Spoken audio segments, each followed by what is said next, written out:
ကနမပန်းလေးခေါင်းကြီးခေါင်းကားပဲနော်ဟာစပြီလားစပြီဒါကနမတိုင်းသူမလားတိုင်းသူမညာနဲ့ဟုတ်တယ်မလားတိုင်းသူ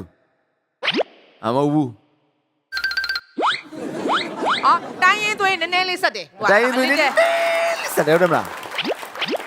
ကနမကျွန်တော်တို့ခီးသွားဘူးလားသွားဘူးလေကနမရဲ့အနုပညာနာမည်နှလုံးနဲ့ဟုတ်တယ်မလားနှလုံးလက်ရှိနာမည်နှလုံးအရင်နာမည်၄လုံးဟုတ်တယ်မလားတစ်တော်ဆယ်လီလားမော်ဒယ်လားမစ်လားဆယ်စုနှစ်အတွင်းမှာအနုပညာမှတ်တိုင်တခုစိုက်ထူခဲ့ပြီဟုတ်တယ်မလားဟုတ်တယ်ပြီးခဲ့တဲ့10နှစ်အတွင်းမှာ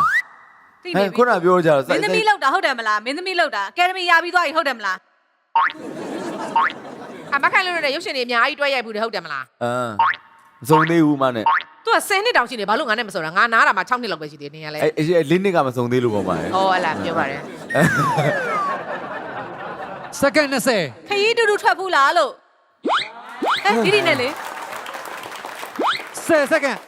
အခုလောလောဆယ်ရီးသားရှိရမလားရီးသားအဆိုတော်မလားကောင်လေးကကြောက်ချင်းမကြောက်လို့လက်တာမကြောက်ဘူးပြန်ပြောအောင်နဲ့ပြန်ပြောတယ်ဗါလေရီးသားရှိတယ်မဟုတ်လားရီးသားကအဆိုတော်ကောင်လေးမဟုတ်လားအဆိုတော်ထွန်းလားမဟုတ်လေမဆိုင်ဘူးဟုတ်ပဲတမျိုးပဲခါနေပုံကယူကြအောင်ပါဖြစ်နိုင်မလားရနမပန်းလေးကလေအပြင်မှာအသားဖြူလားနည်း